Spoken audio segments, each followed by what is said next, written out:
नमस्कार। Self awakening mission से संजीव मलिक। ये ऑडियो एक सीरीज की शुरुआत है जिसका नाम है अपनी खोज। मैं कौन हूं? मेरी आत्मा का वास्तविक स्वरूप क्या है? ज्ञान या भक्ति मार्ग कौन सा मेरे लिए श्रेष्ठ है? कैसे मैं अपने जीवन के लक्ष्य को प्राप्त कर पाऊं, आत्मज्ञान की प्राप्ति कर पाऊं, सेल्फ रियलाइजेशन कर पाऊं। ये सीरीज इसीलिए बनाई जा रही है जो लोग आत्मज्ञान के रास्ते पर चलना चाहते हैं उनके लिए ये सीरीज एक वरदान की तरह साबित होगी, ऐसा मेरा विश्वास है। सबसे पहले मैं वंदन करता हूं अपने श्री परमहंस गुरुदेव दुख भंजन श्री सच्चिदानंद स्वामी जी को, मेरे परम प्यारे, मेरे परमहंस गुरुदेव। गुरु वंदना के साथ ही किसी महान कार्य की शुरुआत की जाती है, तो मैं अपने गुरुदेव की वंदना करता हूं। आप अपने अपने इष्ट गुरु भगवान को याद कर सकते हैं। आइए उनके सुंदर श्री चरण कमलों पर अपना ध्यान लगाकर प्रार्थना करते हैं। गुरुर्ब्रह्मा गुरुर्विष्णु गुरुदेवो महेश्वरः गुरु साक्षात् परम ब्रह्म तस्मै श्री गुरुवे नमः। तस्मै श्री गुरुवे नमः। मेरे सद्गुरुदेव भगवान साक्षात ब्रह्मा, विष्णु और महेश्वर स्वरूप हैं, अर्थात सभी त्रिदेव मेरे सद्गुरुदेव भगवान जी में समाये हैं। मेरे सद्गुरु साक्षात परब्रह्म परमात्मा है। ऐसे सद्गुरु को मैं बारंबार वंदन करता हूं। उनकी कृपा का आश्रय पाकर, उनके श्री चरण कमलों को अपने हृदय में धारण करके अब मैं इस सीरीज की शुरुआत करता हूं। इसमें मैं अष्टावक्र गीता, अवधूत गीता, नारद भक्ति सूत्र, श्रीमद् भागवत गीता, गुरु नानक साहब जी के जीवन चरित्र और उनकी शिक्षाएं, गुरुवाणी, भगवान शंकराचार्य जी द्वारा रचित अनेक सदग्रंथों का पाठ जो मैंने किया है, अद्वैत अनुभूति, अद्वैत पंचकम, तत्वोपदेश, निर्वाण मंजरी, निर्वाण षटकम, प्रौढ़ अनुभूति इत्यादि, इन सभी सदग्रंथों को मैं इस सीरीज में अलग अलग रूपों में कवर करने का प्रयास करूंगा। मैं इन सभी महान पुरुषों से आशीर्वाद मांगता हूं कि आपकी कृपा से यह आत्म जागृति, सेल्फ अवेकनिंग का महान कार्य संपन्न हो।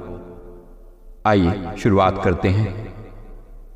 इस प्रश्न से शुरुआत होती है जीवन की कि मैं कौन हूं, मैं इस धरती पर क्यों आया हूं, ये जो कर्म बंधन मुझ पर पड़े हैं इनसे मुझे मुक्ति कैसे प्राप्त हो और कैसे मेरी आत्मा सदैव प्रसन्नचित रह सके, मैं सदा खुश कैसे रहूं, इन मानसिक पीड़ाओं से मुझे मुक्ति कैसे मिले, ये सभी का मूलभूत प्रश्न है जिसके जवाब इस सीरीज में खोजने का प्रयास किया जाएगा।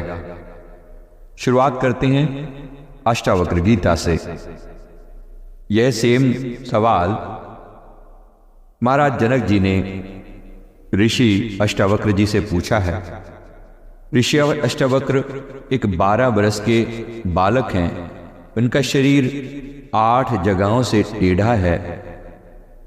ऐसे बालक ऋषि को अपने सामने अपने सिंहासन पर विराजमान करके उनके चरणों में महाराज जनक बैठे हैं। हाथ जोड़कर ये सवाल किया है, कथम ज्ञानव अवाप्नोति कथम मुक्तिर्भविष्यति वैराग्यम च कथम प्राप्तमेति तद्ब्रूहि मम प्रभु।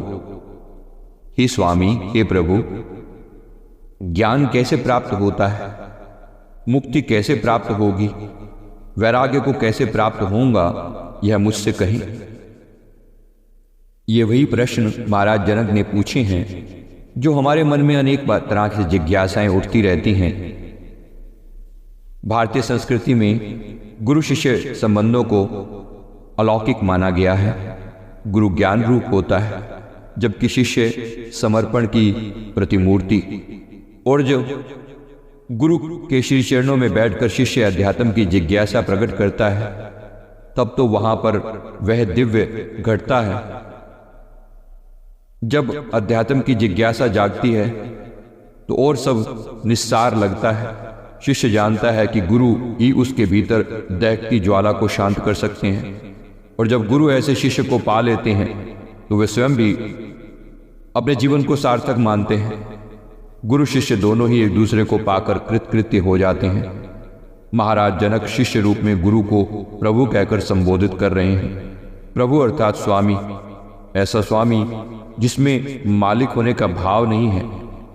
जनक ने सत्संग सुना है, शास्त्रों का विधिवत अध्ययन किया है, तभी तो उनका पहला प्रश्न है, ज्ञान की प्राप्ति कैसे होती है। यहां ज्ञान का अर्थ किसी किताबी ज्ञान से नहीं है, आत्मा के ज्ञान से है। मैं कौन हूं, यही उनका प्रश्न है।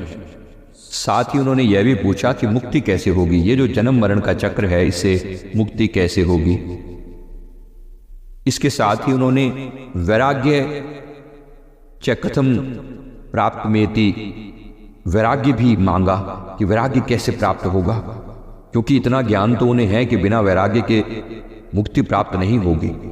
तो बड़ा दिव्य हैं ये शिष्य जनक जी के रूप में जो बैठे हैं, और दिव्य हैं वो गुरु जो अष्टावक्र के रूप में बैठे हैं। कभी आगे इनकी कहानी में आपको बताऊंगा कि अष्टावक्र जी अष्टावक्र कैसे बने।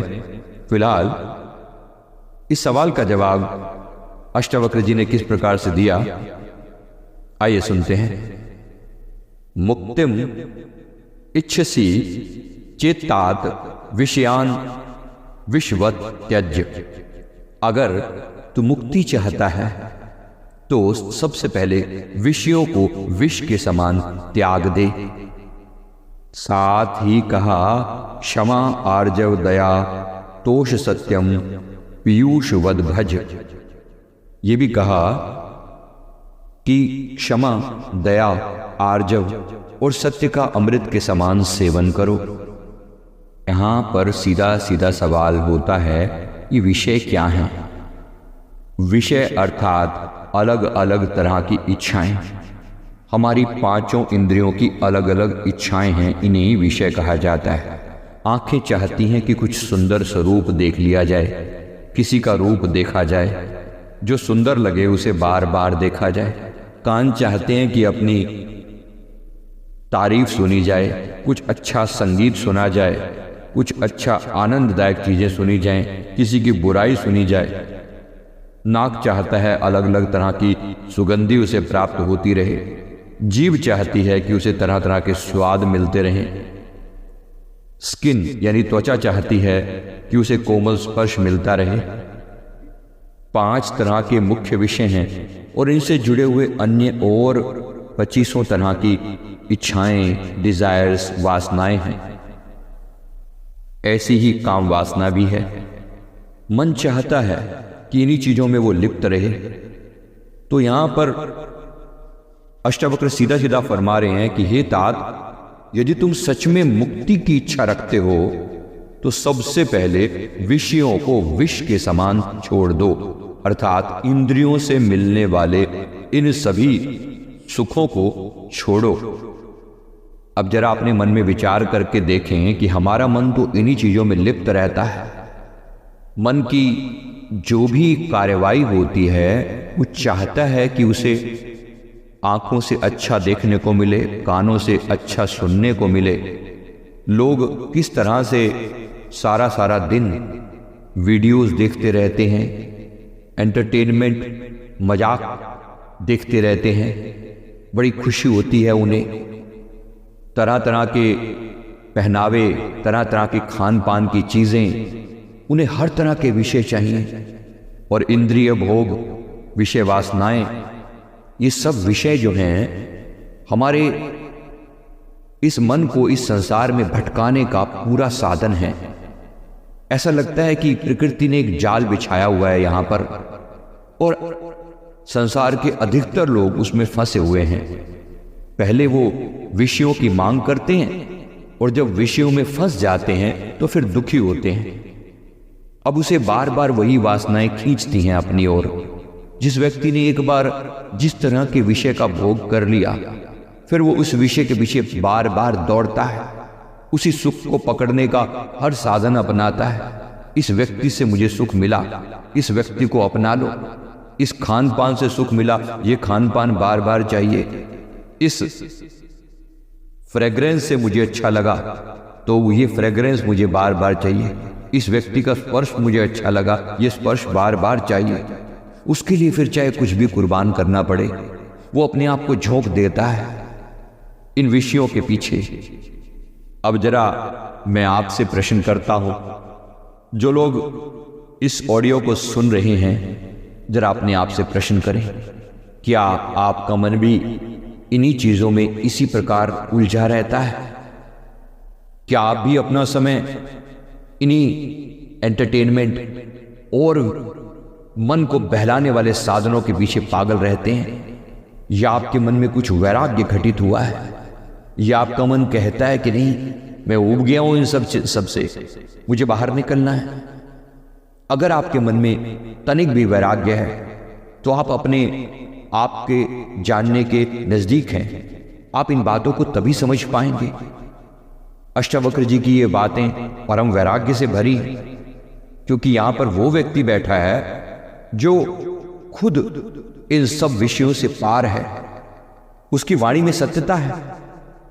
वो कह रहे हैं, ए तात, यदि तुम सच में मुक्ति की इच्छा रखते हो, सच में, बात ऊपर ऊपर से कह देने के लिए हम कह देते हैं कि मोक्ष की प्राप्ति कैसे होगी, लेकिन अंदर से मोक्ष मांग रहे हैं। हम चाहते हैं कि आवागमन से मुक्ति मिले, या हम इन्हीं विषयों का आनंद लेना चाहते हैं। अभी लगता है बस ये जो मिला है थोड़ा कम है, कुछ और मिल जाए, कुछ और मिल जाए।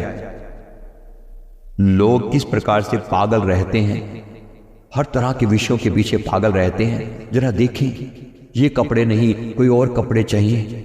ये खान पीन नहीं, थोड़ा और ताजा, थोड़ा और नया, कुछ और चटरम पटरम, कुछ और मसालेदार, कुछ और तीखा, कुछ और खट्टा। ये एंटरटेनमेंट नहीं, कुछ और चाहिए। मन को तरह तरह के विषय चाहिए। जो चीज भी आपको अपने आप से दूर कर दे और अपने आप में उलझा ले, वो है विषय। उसे विष के समान त्याग देना ही मुक्ति की तरफ चलने का पहला स्टेप है। क्या आप इन विषयों को छोड़ने के लिए तैयार हैं? अगर हाँ, तो नीचे कमेंट करके अवश्य बताइए। अगर तैयार हैं तो फिर मुक्ति की बात की जा सकती है। इसके साथ ही उन्होंने कहा कि क्षमा, दया, आर्जव, आर्जव का अर्थ है सरलता, जैसे है वैसे ही, कोई दिखावा नहीं, और सत्य का अमृत के समान सेवन करो। क्षमा अर्थात बदले की कोई भावना नहीं।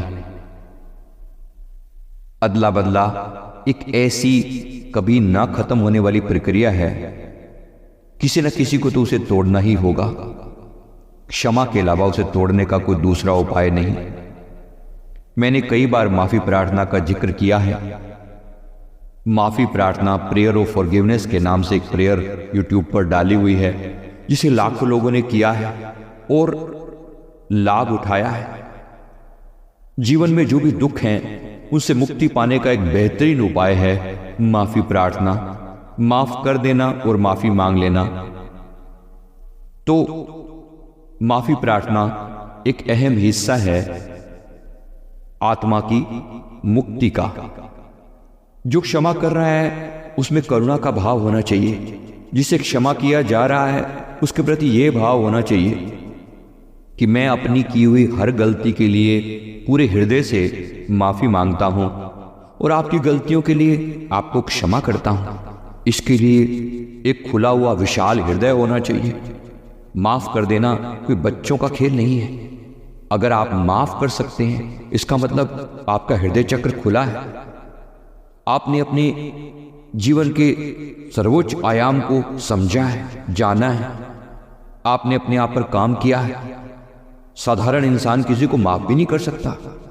अगर आप यहां तक आए हैं और आप माफ कर सकते हैं तो आगे की यात्रा की जा सकती है। अब मैं उन्हें अपने साधकों से प्रश्न कर रहा हूं, क्या आप लोगों को आसानी से माफ कर पाते हैं? अगर नहीं तो कृपया कुछ दिन तक माफी प्रार्थना का अभ्यास कीजिए और अपने हृदय चक्र पर काम कीजिए। हृदय चक्र के लिए मैंने विशेष रूप से अलग वीडियो बनाए हैं। YouTube पर आप संजीव मलिक हार्ट चक्र मेडिटेशन सर्च कर सकते हैं और वहां से प्रैक्टिस शुरू कर सकते हैं। जब आप माफ कर देना आपको आसान लगने लगे तो समझिए कि आप मुक्ति की तरफ आपने एक और कदम बढ़ा लिया है। इसके साथ साथ उन्होंने शब्द यूज किया आर्जव, अर्थात सरलता, अर्थात कोई लाग लपेट नहीं, कोई दिखावा नहीं, किसी से मिलते समय कोई आडंबर नहीं। भगवान राम ने रामचरितमानस में फरमाया, मोहे कपट छल छिद्र न भावा, निर्मल मन जन सो मोहे पावा। अर्थात निर्मल इंसान ही मुझ परमात्मा को पा सकता है, मुझे कपट छल छिद्र बिल्कुल अच्छा नहीं लगता। अब ये सवाल अपने आप से पूछें कि क्या आपको कपट छल छिद्र अच्छा लगता है? कपट अर्थात जैसा है वैसा दिखाया ना जाए, छल छिद्र अर्थात धोखा देना, चीटिंग करना, किसी ना किसी रूप में दिखावा करना, वास्तविकता कुछ और हो दिखाया कुछ और जाए, ये सब कपट छल छिद्र में आ जाता है। आज सारी दुनिया में दिखावे का बोलबाला है। लोग अपने भीतर कुछ और गंदगी मचाकर बैठे होते हैं, लेकिन सोशल मीडिया पर बाहर दुनिया को ये दिखाते हैं जैसे उन जैसा कोई सुखी इंसान नहीं। हमने देखी है उनकी वास्तविकता, जो ये बाहर अपनी सुंदर सुंदर सेल्फियां डालते हैं, ये भीतर अंदर से जले भुने होते हैं। अनेक लोग ऐसे हैं जो बाहर दिखावा कुछ और करते हैं, भीतर कुछ और चल रहा होता है। मेरे सद्गुरुदेव भगवान की कृपा से मुझे लोगों के हृदय के भाव भी पढ़ने आते हैं। मैं जानता हूं कि उनके हृदय में कितने दुख, कितनी पीड़ाएं हैं, और जब वो पर्सनल बातचीत करते हैं तब समझ में आता है कि ये लोग कितनी पीड़ा में थे, बाहर क्या दिखावा चल रहा था। कहीं आप भी तो दिखावे का जीवन नहीं जी रहे? क्या आप भी भगवान राम की इस कसौटी पर खरे उतरते हैं कि निर्मल मन जन सो मोहे पावा? क्या आपका हृदय निर्मल है? जरा जांच करके देखिए। अभी हृदय को निर्मल किया कैसे जाए? इसके लिए है परमात्मा का दिव्य नाम। अगर आपको कहीं से भी परमात्मा की नाम दान की प्राप्ति हुई है, किसी सद्गुरु ने आपको नाम दान दिया है, उस नाम का बार बार अभ्यास करें। उदाहरण के लिए अगर आपके गुरुदेव ने दिया हुआ नाम शिवोहम है, तो श्वास श्वास में शिवोहम की चैंटिंग करके अपने मन को निर्मल बनाने का प्रयास करें। निर्मल मन जन सो मोहे पावा, मोहे कपट छल छिद्र न भावा। और जहां तक हो सके छल छिद्र से मुक्ति पाएं, तभी मुक्ति के रास्ते पर पहुंच सकेंगे। जो अपने कपट छल छिद्र से ही मुक्त न हो सका, वो इस आवागमन के चक्कर से कैसे मुक्त होगा? इसलिए जहां तक हो सके निर्मल मन रखिए। साथ ही महर्षि अष्टावक्र ने बताया एक और साधन, वो है दया। दूसरे को अपना सा समझना। जैसे जैसे मैं ये भाव करता हूं कि मैं सब में हूं, सब मेरे अपने हैं, कौन तेरा और कौन मेरा, ये भाव करुणा से मिलता जुलता है। क्या आपके मन में दया भाव है? क्या आप लोगों के हृदय की भावनाओं को फील कर सकते हैं? क्या आपको उनकी तकलीफ से तकलीफ होती है? अगर हां तो आप मुक्ति के लिए एलिजिबल हैं। नीचे कमेंट करके अवश्य बताइए, क्या आप मुक्ति के लिए एलिजिबल हैं? अगर हां तो फिर बात की जा सकती है मुक्ति की। और चौथा भाव है संतोष का। संतोष अर्थात जैसा मिल जाए वो स्वीकार है, नहीं मिला तो कोई शिकायत नहीं। जो व्यक्ति शिकायत से भरा है वो के व्यक्ति कभी भी शांत नहीं बैठ पाएगा, वो शिकायत ही करता रहेगा। अब आप अपने जीवन में देखिए कि आपके जीवन में ग्रैटिट्यूड है, धन्यवाद है या शिकायत है। शिकायत से भरा हुआ व्यक्ति कभी शांत नहीं बैठ सकता। और गोधन, गजधन, वाजिधन और रतनधन खान, जब आवे संतोष धन, सब धन धूरी समान। ऐसा कहा गया कि अनेक तरह के धन आपके पास हो सकते हैं, लेकिन संतोष से बढ़कर कोई धन नहीं। जो मिला उसमें संतुष्टि, तभी मुक्ति की बात की जा सकती है। चेक करके देखिए कि आपका मन संतुष्ट रहता है। अगर हाँ तो फिर आगे बात करें। ये हमने केवल एक श्लोक की व्याख्या की है। इसी प्रकार ये सीरीज आगे चलती रहेगी।